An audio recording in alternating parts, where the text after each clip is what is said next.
Pero again, ang question pa rin, bakit mahal pa rin? Yung nga po, no, ganito. So ihiwalay natin itong imported dito po tayo ngayon sa mga tinamaan ng kalamidad para sa local supply.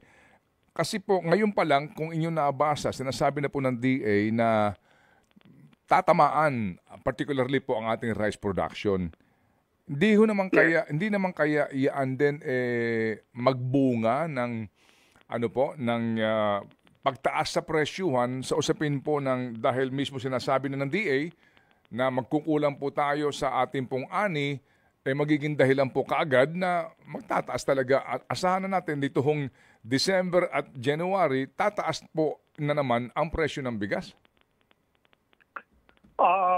Marami kasing pumapasok na imported Kaya it will offset yung posibleng epekto ng mga calamities. Okay. Pero hindi rin siya masyadong bababa ang presyo dahil nga medyo tinamaan din yung local supply. So parang magbabalanse yung epekto ng imported at saka yung epekto ng mga kalamidad. Hindi siya masyadong tataas pero dahil nga sa pagsasamantala ng marami, hindi rin masyadong bababa ang presyo ng bigas. Opo. Amin po nakapanayam yung Grecon, yung retailers group dito po sa Region 8. Nag-react sila doon sa statement nila Secretary Chu na ang sinisisin naman daw kaagad dahil kung bakit hindi daw po bumababa ang presyuhan sa merkado ng imported rice ay ang retailers. Ang sabi nila, doon daw sa amin sa Region 8, sir, doon kasi may sarili na pong port, di ba? May nagbabaksak doon ng imported. Sabi nila, dito sa amin kasi, pag ibinaksak sa amin yan sa 2,700 per bag, plus 2 pesos kami per kilo. Yan lang ang kanilang automatic na ipinapatong. Hindi kami maaaring magpatong na mas malaki. Ganun daw talaga doon. So, kapag mahal ang kuha nila, plus 2 pesos, yun daw po ang kanilang rule of thumb doon. Para hindi sila ang masisi. So sabi niya, ang mahal talaga, yung dumarating na sa amin, mahal na ang imported rice. At huwag daw hong sisihin na retailers. Okay. Nagtuturuan na sila dahil mula sa importer kasi, ibabagsak yan sa isang parang wholesaler. Parang bultuhan niyang bibili. And then from the wholesaler, ipapasa niya sa retailer. O kung minsan, meron pang nasa gitna noon. So, ang monitor namin sa landed cost ng imported rice with the tariff na at 15%, 38 pesos per kilo. 38 pesos. No? Although wala pa doon yung gastos ng importer. Ang nandun lang yung pagbili niya ng bigas sa ibang bansa, pagpapadala rito, at saka yung buwis na binayaran niya, 38 pesos. Ngayon, kung 38 yon, bakit yung retail 50 to 55, no? Napakalaki nung agwat, mga 15 to 17 pesos per kilo.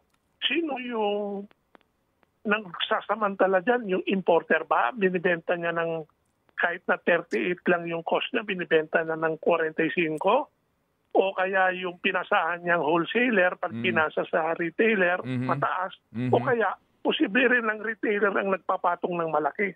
Yun ang dapat tukuyin ng DA dahil the fact is may nagsasamantala talaga dahil napakamura ng imported, bakit mahal pa rin yung bigas?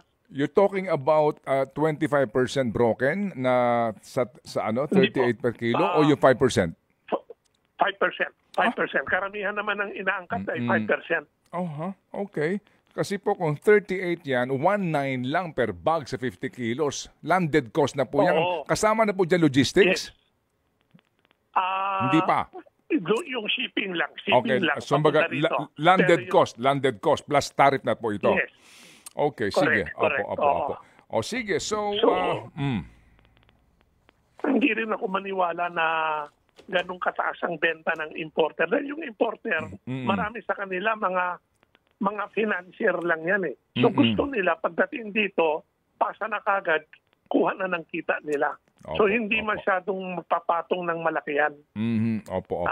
Kung gusto niyang itulak, kasi usually walang mga bodega yung mga yan eh. pagdating dito, sasaluhin na ng wholesaler. No? So, Opo. but still, we have to find out where is the profiteering going on, at what level. Opo, at siguro hindi naman mahirap gawin yan eh. Kasi, di Oo ba? nga eh. Kasi, Oo. Pwede man ang tanungin yung dyan sa intercity. Yan ang malaking wholesale market eh. And then, ikumpara mo yung presyo doon sa import price. No? Tingnan mo kung magkano yung margin nila. Opo. Sige po. So, sa inyo pong kompetasyon na panghuli po na lang, Raul, magkano po ang mawawalang buwis sa taon na ito, na implementasyon po nitong 50% tariff para po sana sa mga magbubukid na sa RCEP natin? Ilang bilyon mawawala? Kasi bawat kilo nga ang mawawala ang matitipid ng importer at mawawala sa collection ay 6 to 7 pesos per kilo. Per kilo 'yon, no? Ang inaangkat na natin mula nung July hanggang December estimate, mga 2 million kilos 'yan. No? So ita-times natin 'yon sa 2 billion kilos pala, 2 billion. 2 million tons, no?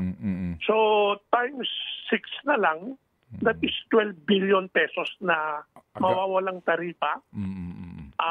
Na mawawala ring sustento sa mga magsasaka dahil under the law, dapat pupunta yon sa mga magsasaka na ang karamihan nun ay binubulsa ng mga trader. Opo, yun. So kung ang effect lamang ay 50 centimos, no, na bawas sa actual na presyuhan sa merkado, so i-round off mo na lamang sa 10 billion. Yung 10 billion na yun ang pinakikinabangan ng importers at ng mga taga-customs. Yun.